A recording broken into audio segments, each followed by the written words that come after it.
This lecture is about variational methods in quantum mechanics. So, we will cover some aspects of variational method in this and in this lecture, and we will look at some very useful examples. And I will suggest you to follow the book of Griffiths thoroughly for this one. Like there are examples and exercises, like try to solve all of them.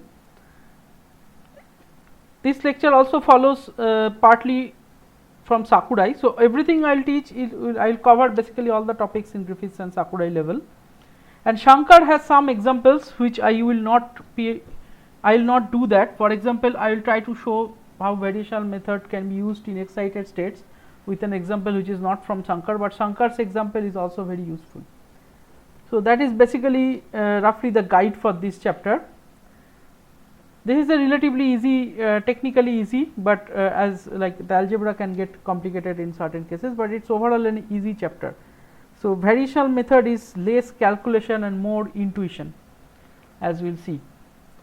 So, let me start by saying that variational method is very useful to study ground state properties of a system, and often not very useful in the study of exciteds, but in some very special cases you can get some properties, you can use it for excited states, and we will do one such example.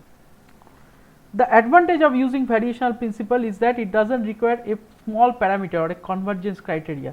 So, in that sense it never fails, there is no failing situation, but the quality of the result depends entirely on guesswork and intuition, and so that is why that is the trade off, because you do not have a failure mechanism, but the trade off is it is not easy to test first of all how close you are to the correct result, and secondly your intuition and guess plays a big role which are not quantifiable. Okay. Now, and as I said that a perturbation theory requires a H naught and a H1, and the H naught requires to be solved exactly or somewhat. You need to have a full knowledge of H naught in order to calculate the perturbation H1, the effect of the perturbation H1 with a small parameter epsilon. So, none of that is required here. Also, sometimes in a problem even the H naught part we do not know. So, that is where sometimes this variational principle is very useful. And we will see one sub example in the helium atom problem, that even if you at least know the H naught to some with a good degree of confidence, which you can use for a variational principle, because let us say you cannot know the H naught directly by exact solution, then you can build up a perturbation on top of that using H1, but for that you need to various checking and indirect evidence that the variational solution you got is good enough such that you can treat the H naught as almost exact.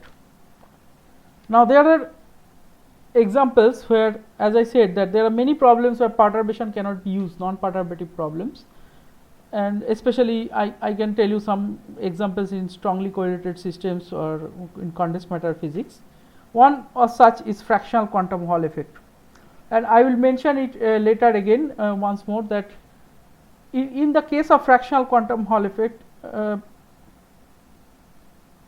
like Robert Laughlin guessed the wave function so accurately that it was like extremely, later people did some exact numerical work and found that it is almost the exact wave function. So, I will build up and I will show how to know, how to check how close it is from the exact, and we will see that. Now, there are other examples, for example where there is a drastic difference between if you try to do a perturbation on a ground state and the true ground state. So, one such example is the context of superconductivity. So, the famous BCS theory of superconductivity. So, this Laughlin's wave function, the guess of Laughlin wave function immediately got in very relatively short time got a Nobel Prize. So, the price of a good guess is a Nobel Prize, and that have been shown multiple times. And the second example is BCS theory of superconductivity, Bardeen, Cooper and Schiffer, and that also led to a Nobel Prize. Then there is the Hartree-Fock approximation of multi-electron and density functional theory by Cohen-Sham, and there are many examples which are like completely kind of are extremely useful and almost solve the problem when it is not easy to do perturbation theory, and gave many useful physical insights, because the base on the basis of which you do variational principle is by physical insight. As I said, the success of variational method depends a lot on the initial guess, and it is that guess is more art than science, and we'll try to see how to do that for some simple problems. So let's say you want to work, as I said, that you are interested in the ground state of a problem. Let's say you have a Hamiltonian H which acts on the ground state, give you the ground state energy E naught, and for any other states it is H n E n n, and by definition, because E naught is the ground state, E n is greater than E naught, or at least greater than equal to E naught. Now suppose we don't know the ground state 0 kate or the n kate exactly. So let's say we have a guess, or which I call 0 tilde kate for from some physical intuition. If you want to sound cool, you can call it a ansaz or a trial state, which is usually the terminology used in papers and books. It is a fancy word for guess, nothing more than that. Okay. Now this ansaz is obviously not exactly right. You cannot expect this to be right, because it's a guess at the end of the day. And since the space of this kates is spanned by the orthogonal eigenstates of H, so this 0 tilde, the kate can be expanded in terms of the eigenbasis of H. So this is the expansion, as you know that, and you can write it as CNN. If you by chance, by luck, landed on the exact 0 tilde kate, then the C0 should be 1 and Cn should be 0 for all n not equal to 0, and it must satisfy the normalization, which is sum of Cn square mod is equal to 1. Now what will be the expectation of the ground state energy? Let us say for a general case, you compute with the guess 0, where you don't know the actual 0. It should be of this form: C naught square C0 plus Cn square in En. I have just divided into two parts. This is all the terms which is not n not equal to 0, just dividing the 0 and n into two parts. And if I plug in the E naught, because I know that E naught is always less than equal to En, so this quantity on the top first line should be always greater than equal to this quantity, and by normalization this whole object is equal to E naught. So 0 tilde H 0 tilde, the expectation value of H in the guess wave function or the trial or ansaz wave function must be greater than equal to E naught, or the actual ground state wave function. So that kind of gives an upper bound on the ground state. So obviously that means obviously the expectation value overestimates the true ground state energy. It's always above the ground state energy, it cannot be below, as we proved that. And one can this also gives an upper limit on the ground state energy eigenvalue by applying an arbitrary trial kate. A better upper limit can be of course obtained by a better trial kate, but you can never or in other words, which will have a better overlap with the true ground state, but you can never approach or go below 0, because by definition E0 is the ground state energy. So that is a first identity or corollary of variational perturbation theory, variational methods in quantum mechanics. And our goal is to bring C0 as close as to 1 and the sum of Cn square as close as possible to 0. So that is the whole agenda. So let's see how to do that. And so now we realize that E0 is like a minima. So if you have chosen a good trial kate, a better trial kate means always you will go lower and lower in energy, and the lowest you can go is E0 when you actually hit the correct ground state. So that is the game. So now how to quantify it? There is a more formal way to do it, but we can do it also intuitively. So as I said, the state with lower expectation value should have a better overlap with the true ground state. That much we established. So our goal is to lower the expectation value. So it's like a optimization, a minima problem. So let's say how to do that. So let's say you chose a trial kate which has parameters lambda 1, lambda 2 and so on, and it has some functional form. We will see the importance of the form and the parameters very soon, but let's say it's some parameter lambda 1, lambda 2. So the expectation value in terms of this trial kate is E bar lambda 1, lambda 2. Sometimes you don't always have these parameters, but you can often use this, get these parameters, and we will see that when it works and when it doesn't. Now, as I established that our goal is to find the lowest possible energy using these parameters by tuning these parameters, and that could be done by finding the minima, the stationary point of this E expectation value, and the condition will be a derivatives of this energy expectation value with respect to these lambda parameters must vanish. But you will also notice that it mainly depends on how good is the trial kit, and then only you can expect to tune the parameters and lower the energy and reach the actual energy. If the trial kit is horribly wrong, then no matter how much parameter you like, for example, if you want to guess a wave function which is actually Gaussian or exponential, but you started with the power law, then sometimes you cannot guarantee that no matter how much parameter you vary, or maybe the ground state wave function has, let's say, some characteristic feature, let's say, and then the trial you are taking is completely have that feature missing. So in that case you cannot go, like, no matter how much parameters you vary. So let's see when it works very well. So let's go to an example, and so the example is hydrogen atom, simple hydrogen atom, where we know the exact solution.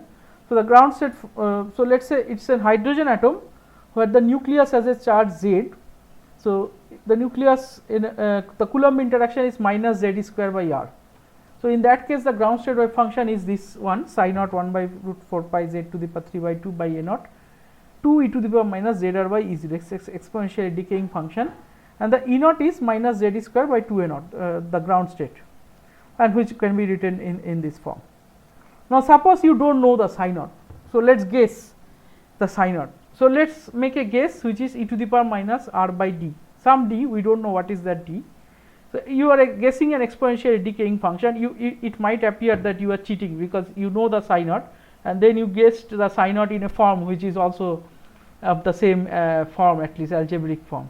But we will justify in a moment that why this is the best choice, even if you don't, in case you don't know the psi naught at all, but how you can justify this choice. So this is the psi naught, and so if I normalize this, it will be of this form, which is 1 by root pi d cube e to the power minus R by D. And now let's calculate the expectation value of H using this psi naught. H will have this two term, the p square by 2m, I can calculate it like that. This is the del square in the polar coordinate, and with a little bit of simple algebra you get this h bar square by 2m d square. Similarly for minus z square by 8 r, you can do a similar little algebra and you get minus z square by d.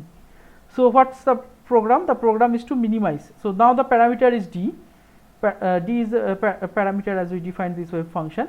So we want to minimize with respect to d. So notice what happened. There are two selections you made. One selection is you selected a form of the wave function which is a functional form e to the power minus R by D, and there is a parameter d. So the only freedom once you choose the form, the only freedom mathematically you have is to play with the d. So why can't we even make the whole thing arbitrary? So like search the function from the space of all functions. It is actually, you cannot do that. It doesn't lead to it. It is an impossible task, and I will show you at the end why. But the one part which you have to guess is the functional form, at least, which is a completely drastic and wild guess with some physical intuition and some reasoning. Here we chose the e to the power minus R by D, and we will justify why. But then the second choice is to find the parameter d, which we find mathematically by minimizing E bar by like del E bar d by del d. As we established that our goal is to find the minimum possible energy expectation value within this choice of the answers. So we take derivative and set it to 0, and that will give me a d, which is h bar square by z m square. Plug in into psi naught, you get this, which is actually an exact form. Now this is remarkably good, and you might wonder that we have cheated because we knew the form is e to the power minus R by D, and we chose that, and then we played the game. But let's see what happens if we don't know that at all, and maybe we guess it wrong and choose it to be Gaussian. Instead of e to the power minus R by D, I choose it to be e to the power minus R square by D square. So it's a Gaussian form with normalization. It looks like this. Again, plug in there, do that simple algebra. You will get this for the kinetic part. You will get this from the potential part. Add them, take the del E bar del D, set the derivative to 0, you find a D, you find a E minimum. That is not accurate. It turns out that is 0.85 times the actual E naught. So, first thing one thing you realize, this is a higher energy than the E naught, because there is a minus sign, because as we said, the best wave function will hit the E naught, which is the lowest possible thing you can do with that, and this is not the best wave function. So, it didn't hit that. So, among the two choices, the better choice gave you a lower energy, and this is makes a 15% error, which is actually not that bad. So, even though our wave function guess is wrong, we got a 15% close to the actual result. So, that is what happens when you do not choose the right thing, and it turns out there is actually, when you do not know anything about the correct answer, then the only thing you can do, you try various choices, various answers, and see which one gives you lower energy. It is a completely search in the dark, it is a physical intuition, and try various things. That is why it is also called a trial wave function. Try various forms and see which one gives you a lower energy. So, among these two choices, this one clearly wins, the e to the minus r by d, because it gives a lower energy compared to the Gaussian. And also, now that we know the result, we know that also that this one is 15% error and another one is exactly right. So, as I mentioned, the expectation value is larger in absolute value than the true ground state. So, now let us justify that why we may not like to choose even a Gaussian to begin with at all, because a Gaussian is not only a bad result, it gives a relatively bad result compared to these two. There is also a physical intuition behind not choosing the Gaussian. So, that is where all this art form comes into the playing with the variational methods in quantum mechanics. So, to understand this, let us consider the asymptotic behavior of the wave function. So, whatever you know about the symmetry, for example, you know it is spherically symmetric. So, it has to be the function of r only, there will be no theta phi into it, but you also know it will decay asymptotically. So, that means if we know that the Coulomb potential goes to 0 at infinity. So, the wave function, so the Schrodinger equation is of this form, whose solution is of course of this form. It cannot be e to the minus k r square form. So, then you know it cannot be r square, because if you want to smoothly connect the wave function from infinity to at the origin, so then you have to have a consistent functional form. So, that case tells you that Gaussian is not a good case to begin with, and that we also justified by the calculation. So, let us do another example where we will let us say we do not even know, have any asymptotic form to guide us with. So, what can we do in this kind of case? So, let us consider the particle in a box problem, where we know that the infinite wall. So, v equal to 0 for x less equal to a, and it is infinity for x when x is greater than a. So, the exact solution we know is this cosine function form, because cosine function is a peak at the beginning, at the center, and it vanishes at x equal to a plus minus a if we choose this form, and the E naught is h bar square by 2m pi square by 4 square. So, let us say we do not know anything about the wave function or about this correct result, but what are the guiding principles we have to construct a correct result? So, we know that the wave function must vanish at x equal to plus minus a, and the ground state wave function cannot have any wiggles, like it cannot be like have these phases and all that, and that is actually comes from a theorem in mathematical theorem called from Sturm-Liouville theorem. And also we know in this problem that there is no let us say there is no degeneracy, which is also another important point. Now, you know that you expect that in a ground state wave function to have this simple characteristic. So, what is the simplest function you can guess of this form? Let us say you could not guess the cosine, for some reason you did not guess the cosine. So, let us say you guess the simplest form is a parabola, which can have this form, and there is no variational parameter into this, because a plus minus are the Hamiltonian parameters, they are not the variational parameters. So, I compute the h bar expectation value and I obtain these to be 0.0132 of E naught. So, actually now you see that just by choosing the form, some qualitative aspect of the form correctly, we are like 1.3% close to the accurate result. So, now let us try to improve, because it may not be exactly a parabola, it could be some distorted parabola with the same characteristic feature. So, to make it more generic, let us give it a parameter. So, instead of h square minus x square, let us call it a to the power lambda minus x to the power lambda. So, the h bar is of this form. Now, we have a parameter to tune things around, to come give an attempt to come closer to cosine. So, let us minimize with respect to this parameter. We get the lambda to be 1.72. You plug in h mean, and you see you have improved for 1.3% to 0.3% accuracy. So, it is a remarkable improvement. Even though you are not guessing the wave function correctly, you are getting better and better, and that is what usually you do. And not only better and better, energy is lowering also, that is an important. Sometimes you do not even know what is the lowest energy, the E naught, but you at least know that you are lowering the energy, which means there is a room of improvement. It is at least better than the previous case. So, now let us look at how well this wave function imitates the actual ground state.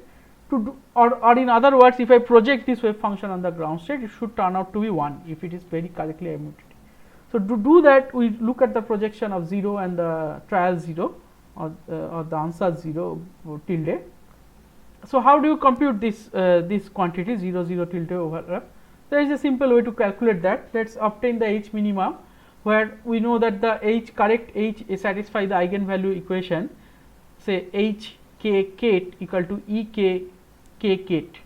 So, because of that, I can, if I try to compute this H minima between 0 tilde H 0 tilde and expand that 0 tilde in terms of the eigen kate, I can write this down.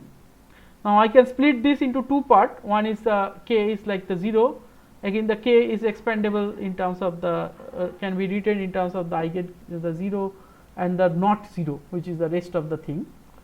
And this thing is like, this part is the ground state and this is the higher order state, and it can be written as a greater than if I choose to put here the energy of the second excited, because second excited states, because this part consists of contribution from all the excited states, and if I just put the second excited state, it will give me the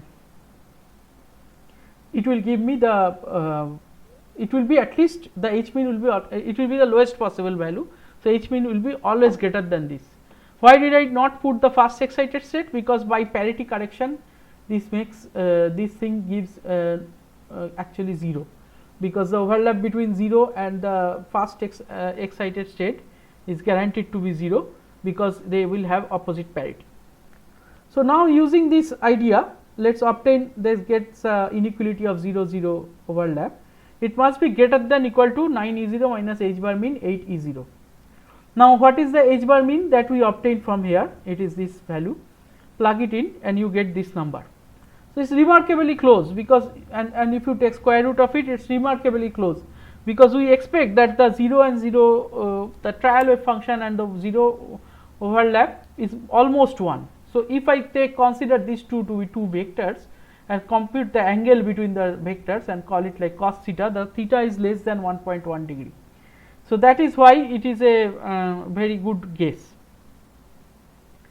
Okay. So, it must be greater than that, which means it could be, that is the lower bound. So, that is so close to 1. So, that is how we get that how good a performance measurement of our trial wave function. Again, as I said, you cannot always do that, because many cases you do not even know the 0, the original ground state. So, but in this case you can do, so that is why we did this performance evaluation. So, now let us look at one of the problems where this variational principle really shines.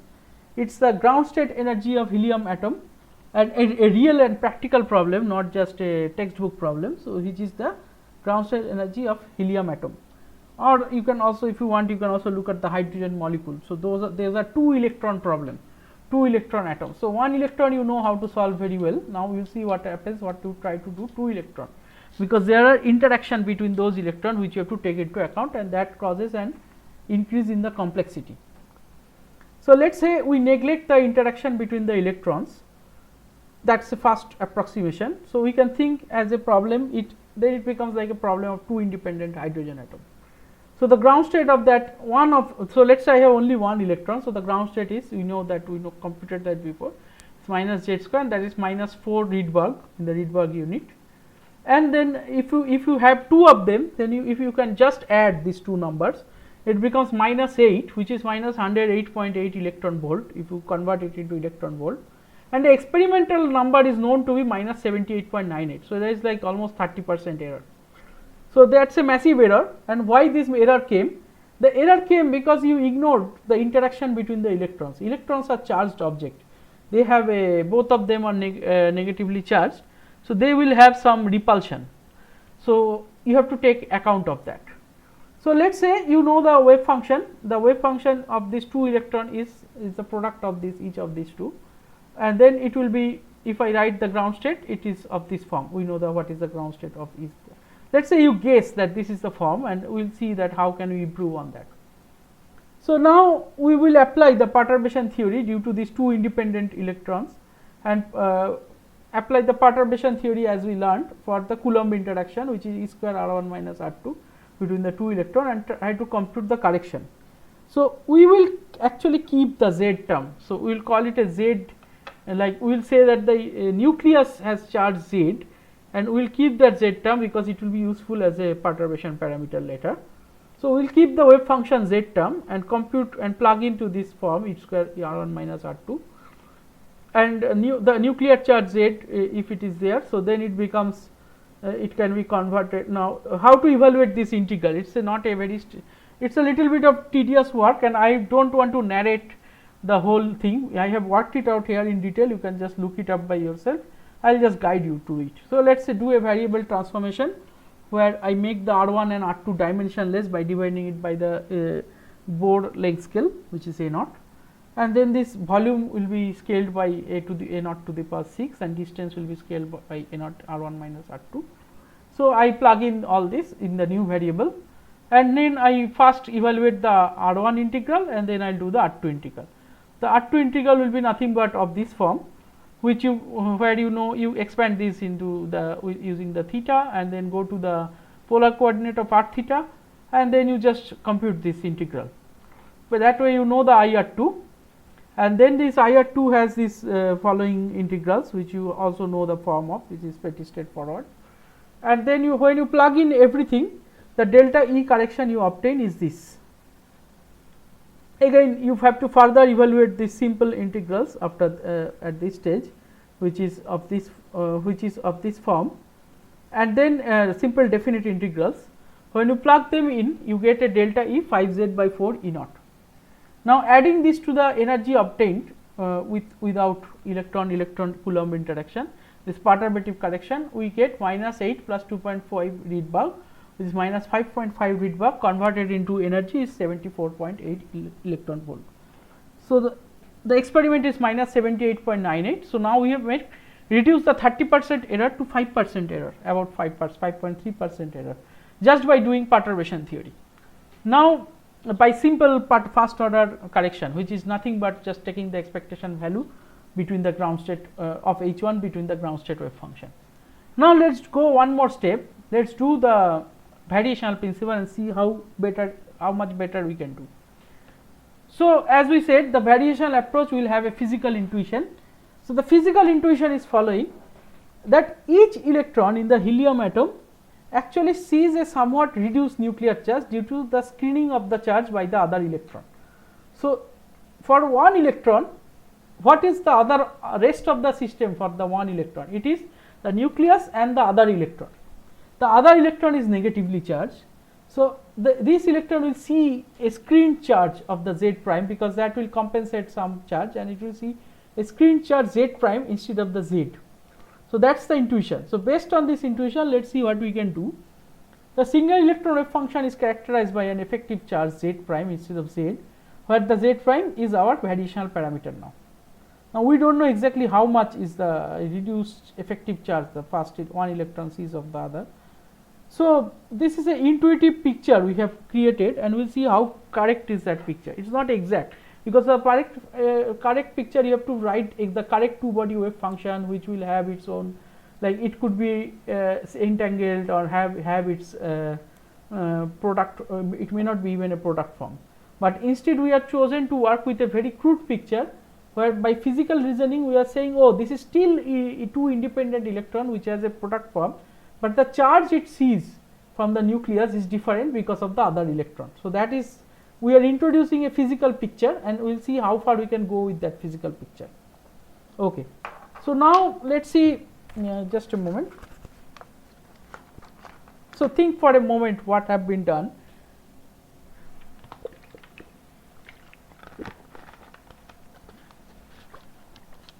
So what have been done is that you are still working with two independent electrons. So this is an effective picture which need not to be very correct, but if it gives, we will try to see whether it gives me the correct experiment, or it's a phenomenological picture, if I like to say, and we want to verify if this phenomenological picture is correct. Instead of taking the full wave function or considering the entanglement, we are saying considering still as an independent electron approximation, but the only effect of the other electron is screening the charge and giving an effective charge Z prime. So as I say, psi r12 need not be separable, but we consider here them to be separable with an effective charge Z prime. So my psi r1 is Z prime cube pi a naught cube to the power I to the minus Z prime r1. It's exactly the same two electron problem, where instead of charge Z, nuclear charge Z, we have a nuclear charge Z prime. Now we will do some smart mapping to compute the expectation values instead of doing the full algebra, and the smart mapping is simply by mapping this problem into a problem, another problem which you fully know is the hydrogen atom problem. So recall the single electron Hamiltonian is given by this. Now I can write it in terms of Z prime by introducing an additional term, and when I have to evaluate the H of the correct problem, the one electron, so I have written it as H naught, but I can write this should be, because I later wish to apply perturbation theory on this result, but it is basically the correct, or this is basically the effective problem we are solving now, which the one electron sees is basically this p square by 2m minus the effective charge Z prime E square by nuclear charge Z prime E square by r, plus this object which is we have written, converted the original problem into this one, because the original problem has only charge Z.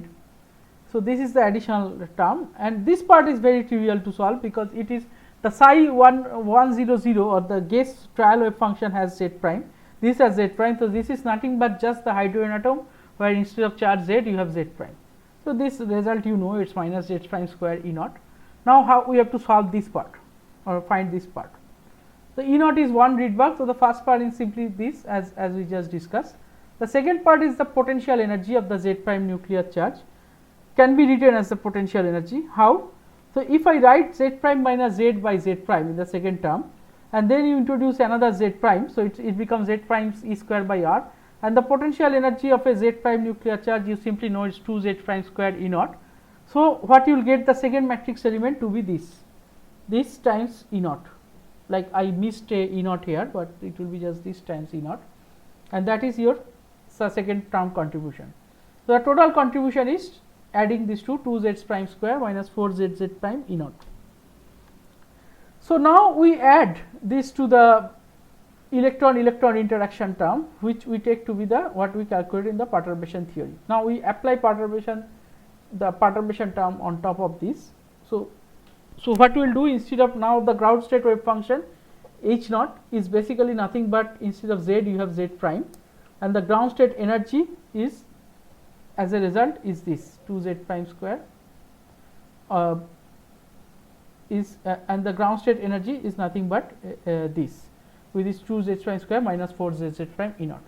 Now we do the usual perturbation theory, we will get the 5z prime by 4, which we have calculated already, and we want to minimize this del E z prime del z prime to be 0, and we get z prime is equal to z minus 5 by 16. Plug it back, you get this number minus 5.695 Rydberg, which converted to electron volt is 77.4 electron volt, which is 2% error. So from 30% we reduced to 5% by perturbation theory. Then we applied the variational principle to get the H naught, and on the H naught to get the ground state wave function and the ground state energy, and then we use that ground state wave function to calculate the perturbation correction, the first correction EE1, and the result we got is now 2% error. So that's a drastic improvement, and that was one of the historical application of variational principle in estimating the ground state energy of helium atom. So, here is some afterward after these two applications. So, there is a caveat in variational method, which is there is no way to judge how close you are from the true result. In the first toy examples of square lattice and hydrogen atom, we knew the true result, the exact, and we tried to see the variational principle, how close you can get. In helium atom, we don't know, you didn't know the true result, so we had to compare it with experiment. And often you neither know experiment nor the true result, then what to do? Then what you have to do, you have to just keep guessing, keep try various answers and see how close, how if it getting the energy is getting lower and lower. And if you get a lower energy from all the energies people have guessed previously, you temporarily own the race. And then someone else gets another answer and gets even lower energy, then that person's guess is better than yours. And that happens in the literature actually. So, for example, in my field, I work in quantum speed liquid. For a long time, people are fighting between these two answers. One is a Z2 symmetry, gauge symmetry, another is U1 gauge symmetry. Every other year, people write a paper and gets a lower energy, and with some better calculation method, with some better symmetry, with some better trial, and there is no settlement on this. This is a Kagome spin liquid. It's a many body, very complicated wave function. It's not as easy as this. That's why there is a debate, and there is no answer. I mean, every other year, someone says mine is better, and 2 years later, another group says no, mine is better, and that goes on because they are lowering the energy and hope they will keep lowering, and one day will hit the ground state, and then we will know exactly the ground state. Okay. So, now another famous example is fractional quantum Hall effect, where Laughlin guessed the trial wave function for 1/3 fraction, and it was so good that when you do an exact brute force calculation, like exact diagonalization, like the Chisvin is doing, if you do a brute force of that, it matches almost exactly with a very high overlap with small systems. Of course, this exact diagonalization cannot do for large system, and this is the best guess of any strongly correlated system we know till date, and he was awarded Nobel Prize for that. And similarly, there are plenty of other examples where a good guess is given a Nobel Prize. So, that is how this thing works. Now, I promised that I will tell you that why not to do the full variation. So, instead of, so now what we did, we guessed the form of the wave function, and then we did variation of a parameter. So, we can ask why not guess, why guess the wave function, like do a variation on the full form of the wave function. Actually, technically it could be done, but it leads to nothing. So, that is what I would like to show here. So, to do that, you have to do something called a functional integral. If you know what is a functional integral, you can proceed. If you do not know, you look it up in Wikipedia or something. So, functional integral is basically, or functional calculus is basically calculus of functions, not variables. So, you are varying a function itself, not a variable x or a parameter x. So, if you try to do that on this, try to guess the whole wave function psi, it will bring you back to the starting point, that is the Schrodinger equation. How? So, let us say I have a function E bar, which is a psi star psi function of the wave function psi. So, the h is basically psi star h psi. Now, is E bar, or like the guess wave or the energy expectation value with respect to the trial wave function psi, is a functional of psi. In function, the simplest word of functional is it is a function of functions. So, psi itself is a function, and E bar is a function of this function. Now, we want to minimize this function itself such that, so as if the psi is a variable, not a function, and that is what is done in this functional integral. So, let us take a arbitrary variation of E and require that to be stationary, as we know that we have to find the minima of that, the variation. So, del E, we minimize this to like del psi star, and this can be true only if this, because we know dx is not equal to 0, del psi star is the variation we took, which is small but not equal to 0. So, the only way this is 0 is if h psi is equal to 0, which is a wrong thing, because h psi is clearly equal to a psi. That is how the problem is settled up. So, we got a wrong result. So, why so? Because we did not consider the full problem. The full problem is that this minimization is varied, is subject to the requirement that the wave function is always stays properly normalized. So whenever you are varying this psi star, the wave function doesn't go away from the normalization, then its physical meaning gets lost. And the probability is always 1, that is the meaning of normalization. So let us use Lagrange multiplier to impose that. So Lagrange multiplier gives you like dx psi star psi minus 1, that thing should be 0. So as we know how you can impose that, you can add it by a lambda. So if you now, that is a additional parameter lambda. So if you minimize this with respect to lambda, you get simply this part to be 0, and that is basically the normalization condition. Now if you do the stationary condition with respect to del psi star, now you will get something different from before. So del E, you vary the del psi star, and similarly you vary the del psi star here, and this equal to 0 imposes the condition, because this part cannot be 0, this part cannot be 0.